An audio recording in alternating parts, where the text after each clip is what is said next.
Hello everyone. The next chapter which we are going to start is labor cost, computation and control. हमने जब cost accounting start किया था we discussed there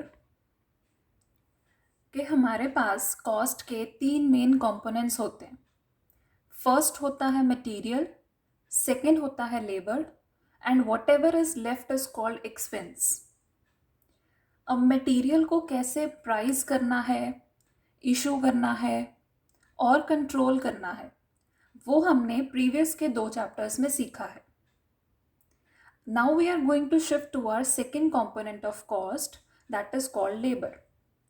और अब हम labour को कंप्यूट और कंट्रोल करने के बारे में सीखेंगे.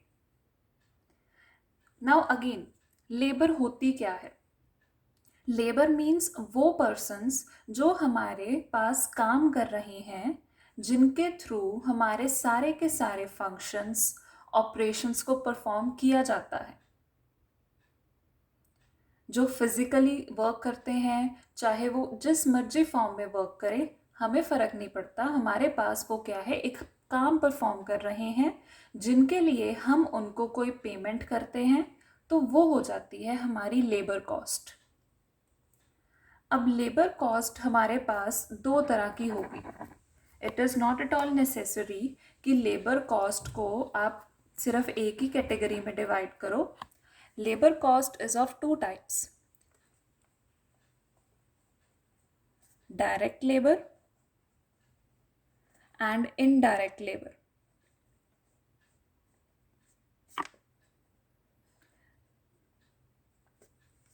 हमने इसका कुछ पॉइंट पहले भी डिस्कस किया था in our chapter 1. Now again we are going to discuss the meanings over here in a very detailed manner. Direct labour वो लेबर है जिसको आप किसी प्रोडक्ट या किसी सर्विस की प्रोडक्शन में लगाते हो. किसी स्पेसिफिक प्रोडक्ट, किसी स्पेसिफिक सर्विस की जनरेशन में अगर कोई भी लेबर लगती है तो उसको हम कहते हैं कि वो डायरेक्ट लेबर है. इनडायरेक्ट लेबर क्या हुई? एक ऐसी लेबर जिसको हम डिफाइन नहीं कर सकते कि उसने एक पर्टिकुलर प्रोडक्ट बनाया है या एक पर्टिकुलर सर्विस जनरेट की है. फॉर एग्जाम्पल, हमारे पास एक केस है कि देयर आर 10 वर्कर्स और you can say 10 persons who are working with us. और हमने क्या किया, हमारे पास मैन्युफैक्चरिंग हो रही है पेन्स की एंड बुक्स की. 10 persons are working with us and we are doing the manufacturing part of pens and books. अब इनमें से हमारे पास 7 वर्कर्स ऐसे थे, 7 persons और 7 वर्कर्स जिन्होंने ये सारे के सारे प्रोडक्शन का काम किया. मतलब उन्होंने पेन्स एंड बुक्स बनाने में, पैकेजिंग करने में, बाइंडिंग करने में या उनको पेस्ट करने में, उनको हर एक जगह पर अपने अपने लॉट्स क्रिएट करने में हेल्प की है. और इनमें से 3 पर्सन्स ऐसे हैं जिन्होंने क्या किया है, जिन्होंने किया है वाटर सर्व करने का काम, those who are working as watchman और स्वीपर. ये 3 तरह के हमारे पास लोग थे.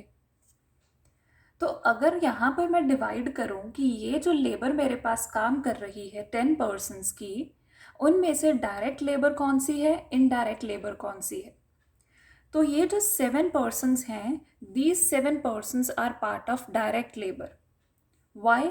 क्योंकि हमें पता है इन्होंने काम क्या किया है, इन्होंने पेन्स या बुक्स बनाने का काम किया है. तो अगर एक पर्सन ने 10 बुक्स बनाई होंगी या 10 पेन्स बनाए होंगे, मैं उसको उसके अकॉर्डिंग चार्ज कर दूंगी. तो मैंने यहाँ पर बोल दिया कि मैं हर एक वर्कर को ₹10 पर यूनिट सैलरी दूंगी. मेरे पास नंबर ऑफ वर्कर्स कितने हैं? 7. और हर एक वर्कर ने 100 यूनिट्स बनाए हैं और एक यूनिट की कॉस्ट कितनी है? 10. आई एम रिपीटिंग, हमारे पास 7 वर्कर्स थे जो पेन्स एंड बुक्स बनाने का काम करते थे। हमने प्रोवाइड कर दिया कि हम हर एक यूनिट के पीछे एक वर्कर को ₹10 प्रोवाइड करेंगे उसकी salary. Number of workers are 7, हर एक ने 100 यूनिट्स बनाए हैं और एक यूनिट के पीछे रेट है आपका ₹10।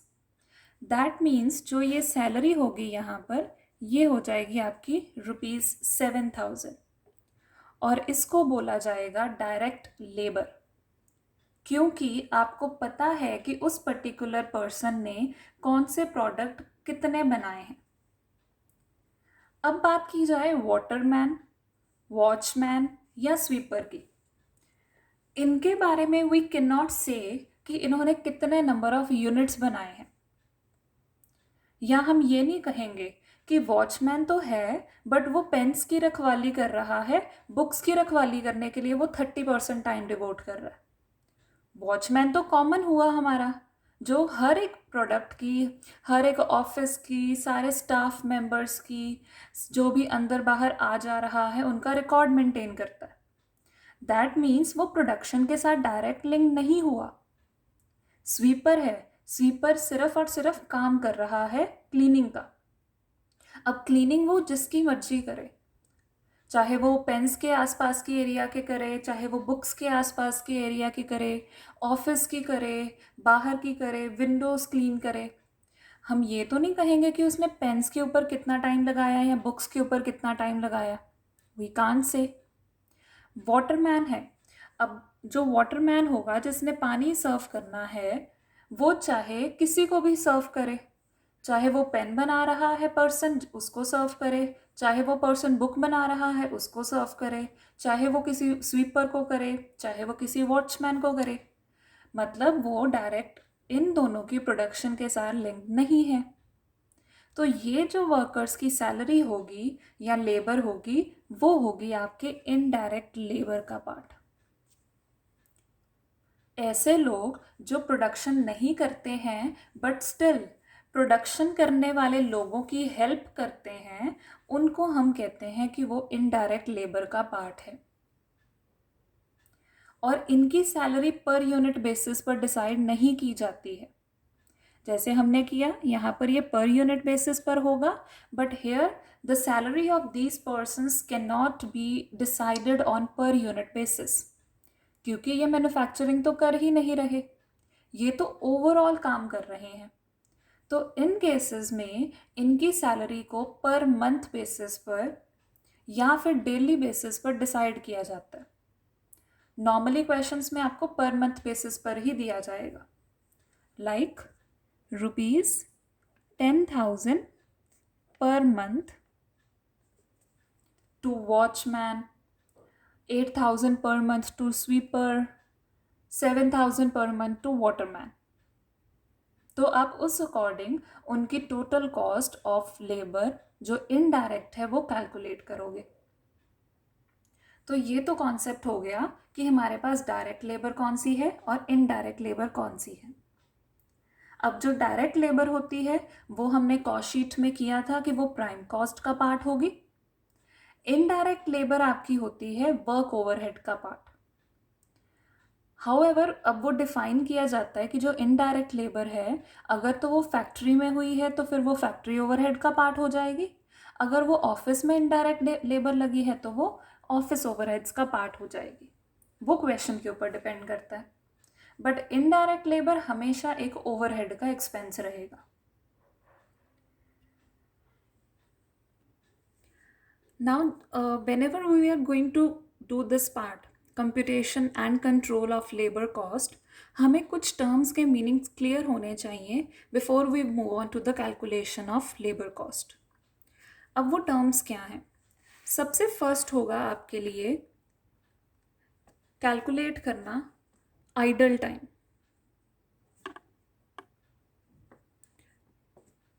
आइडल टाइम क्या होता है?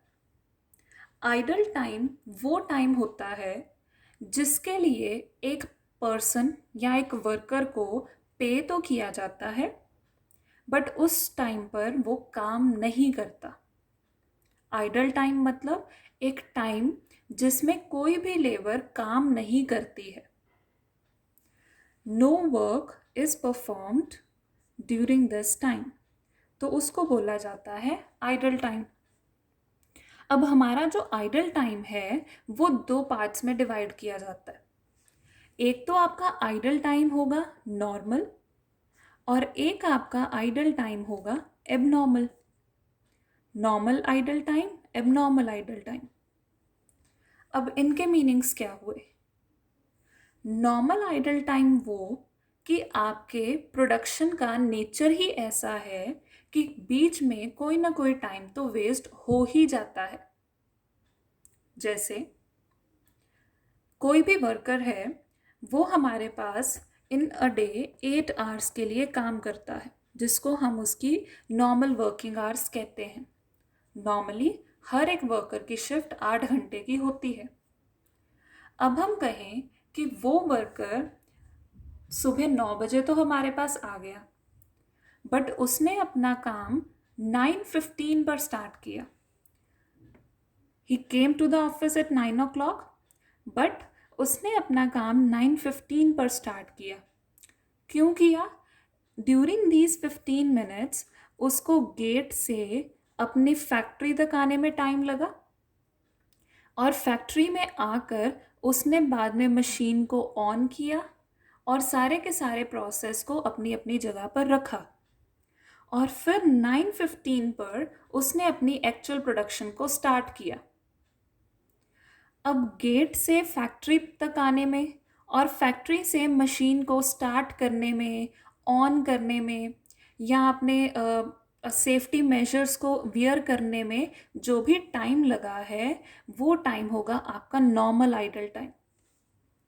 एक ऐसा आइडल टाइम जिसको आप अवॉइड नहीं कर सकते, वो टाइम वेस्ट होगा ही होगा। हम किसी भी वर्कर को नहीं कह सकते कि आप गेट से फैक्ट्री तक आने वाले टाइम को आप पहले कंसीडर करो, मीन्स आप 15 मिनट पहले आओ। वी कैन नॉट से। हम ये नहीं कहेंगे किसी भी वर्कर को कि आप आते ही मशीन पर काम करना शुरू कर दो। कोई प्रोटेक्टिव इंस्ट्रूमेंट को वियर ना करो, कोई ऑयलिंग ना करो, कोई वाटरिंग चेक ना करो, कुछ भी चेक ना करो, सीधा काम पे शुरू हो जाओ। वी कैन नॉट से दिस टू आवर वर्कर्स। हमें पता है कि ये 15 मिनट का गैप तो हमेशा पड़ेगा ही पड़ेगा, बट ये 15 मिनट्स की सैलरी तो हम उस पार्टी को पे करेंगे ही करेंगे, क्योंकि वो जो काम परफॉर्म कर रहा है वो भी किसका पार्ट है? आपके प्रोडक्शन का ही पार्ट है।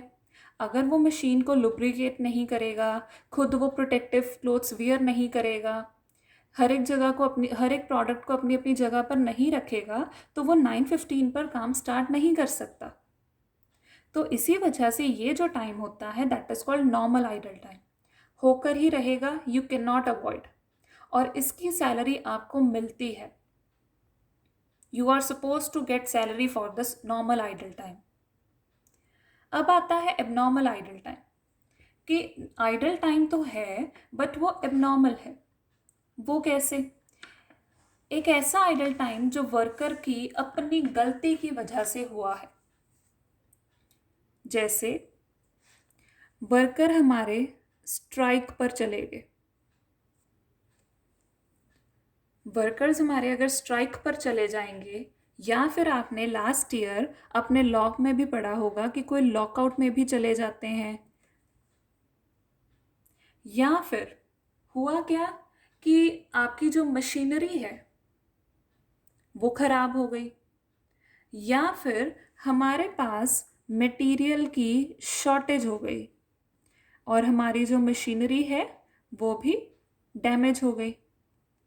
तो इनके कारण जो भी हमारा नुकसान होगा टाइम का, वो होगा आपका एबनॉर्मल आइडल टाइम। अगर मेरे वर्कर 2 दिन के लिए स्ट्राइक पर चले जाएंगे तो मेरी प्रोडक्शन की जो क्वांटिटी है वो स्लो हो जाएगी। मार्केट में मैं अपने प्रोडक्ट्स को जल्दी से नहीं भेज पाऊंगी। मतलब उस टाइम पर कोई काम नहीं हुआ जब आपके वर्कर 2 दिन की स्ट्राइक पर चले गए। No work was performed on that day. तो स्ट्राइक पर जाने के कारण आइडल टाइम हो गया, मशीनरी खराब हो गई। अब मशीनरी ख़राब होना भी हमारे पास एक अवॉइडेबल रीज़न था, हम उसको अवॉइड कर सकते थे, हम उसको प्रॉपरली केयर कर सकते थे, बट हम नहीं कर पाए। इस वजह से वो क्या है, एबनॉर्मल आइडल टाइम। मटेरियल ख़त्म हो गया, अब सामान ही नहीं है तो वर्कर की प्रॉब्लम तो नहीं है। वो वर्कर को तो सामान चाहिए तभी वो काम करेगा। अगर हम उसको रॉ मटेरियल ही नहीं देंगे तो फिर वो काम को परफॉर्म कैसे करेगा। तो मटेरियल की शॉर्टेज के कारण भी हमारा काम रुक गया। So any of the reasons which are avoidable, जिनको रोका जा सकता था, अगर आप चाहते तो वर्कर की डिमांड को टाइम पर पूरा करते तो वो स्ट्राइक लॉकआउट पर ना जाते। अगर आप चाहते तो मटेरियल को पहले ही मंगवा लेते तो आपका काम ना रुकता। अगर आप चाहते तो मशीन की टाइमली रिपेयर करवाते रहते तो आपका काम ना रुकता।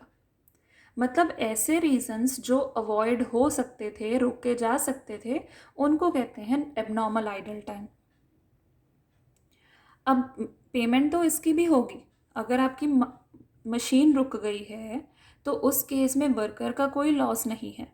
वर्कर ने अपने 8 घंटे आपको दिए हैं, अगर आप उसको काम नहीं दोगे तो that's not the problem of worker, वो आपकी गलती है। वर्कर आया था काम करने के लिए, आपके पास मटेरियल नहीं है, ये आपकी गलती है, आपको तो उसको पेमेंट करनी पड़ेगी। बट यहाँ पर होगा क्या, नॉर्मल एबनॉर्मल लॉस की ट्रीटमेंट अलग अलग से की जाती है। जैसे आपने प्रीवियस कुछ वीडियोस में देखा होगा, हमने नॉर्मल लॉस और एबनॉर्मल लॉस की ट्रीटमेंट की थी, वैसे ही सेम नॉर्मल आइडल टाइम और एबनॉर्मल आइडल टाइम की ट्रीटमेंट होती है। नॉर्मल आइडल टाइम के सिर्फ और सिर्फ यूनिट्स को ही रिड्यूस किया जाता है, मतलब टाइम को ही रिड्यूस किया जाता है, पर यूनिट कॉस्ट उसमें इंक्रीज हो जाएगी। और एबनॉर्मल टाइम में क्या होगा, पर यूनिट कॉस्ट आपकी सेम रहती है, आपके जो वेस्टेज है वो निकल जाएगी। ये जब हम आगे जाकर चैप्टर्स करेंगे तब आपको क्लियर हो जाएगा। अभी के लिए you need to just understand the meaning and the difference between the two. Anything which is unavoidable is called normal idle time and anything which is avoidable is called abnormal idle time. अब इसके अलावा हमारे पास एक second concept होता है, वो second concept होगा आपका ओवर टाइम का। ओवर टाइम का मतलब जब हमारे वर्कर्स एक्सेसिव काम करते हैं beyond their normal working hours. Normal working hours हमने किया था हमारे 8 घंटे होंगे, तो अगर कोई भी वर्कर 8 घंटे से ज़्यादा काम करेगा तो उसको हम एक्स्ट्रा चार्जेस पे करेंगे। और नॉर्मली जो एक्स्ट्रा अमाउंट पे की जाती है वो डबल होती है देन द नॉर्मल टाइम। अगर मैं कहूँ नॉर्मली मैं वर्कर को, किसी एक वर्कर को 1 घंटे का ₹800 देती थी नॉर्मल, तो एबनॉर्मल टाइम में मैं क्या करूँगी, उसको 1600 पे करूँगी। क्वेश्चन में आपको दिया जाएगा, बट अगर क्वेश्चन में नहीं दिया गया है तो हम यही मानते हैं कि नॉर्मल में उसको डबल पर या हायर रेट पर पे किया जाता है। नॉट एट ऑल नेसेसरी कि वो डबल ही होगा हर बार, it can vary, but it should be higher than the normal rate. 800 से ज़्यादा होगा, 1000 हो सकता है, 1500, 1100, 1200, 1300, इट कैन बी एनीथिंग। अब जो ओवर टाइम होगा, ओवर टाइम क्या है, आपकी एक्स्ट्रा कॉस्ट है तो वो आपको पे करनी पड़ेगी, सफ़र करनी पड़ेगी। बट ओवर टाइम को डिफरेंट वे में ट्रीट किया जाता है।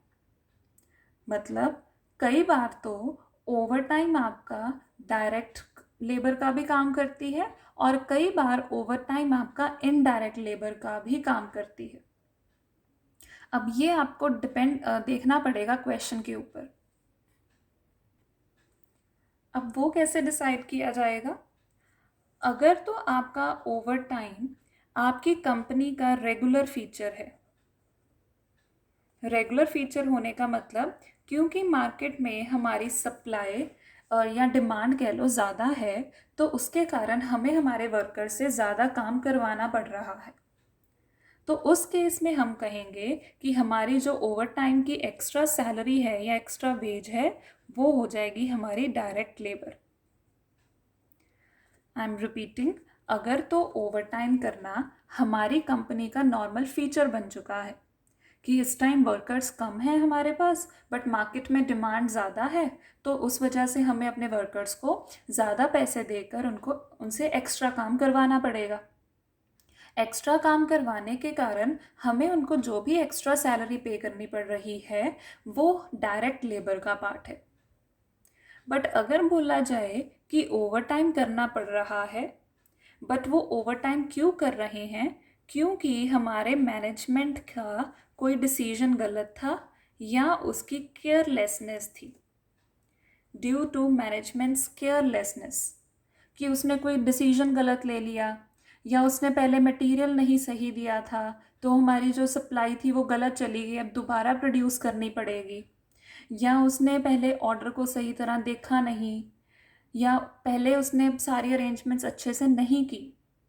तो वो मैनेजमेंट की गलती के कारण अगर ओवर टाइम हो रहा है तो वो हो जाएगा आपका इनडायरेक्ट लेबर का पार्ट। फिर हम उसको डायरेक्ट लेबर नहीं बोलेंगे। ये रूल कहता है ओवर टाइम दोनों के दोनों शेप में आ सकता है। वो डायरेक्ट भी हो सकता है, इनडायरेक्ट भी हो सकता है। डायरेक्ट तब जब वो रेगुलर फीचर है, इनडायरेक्ट तब जब वो एक केयरलेसनेस का पार्ट है।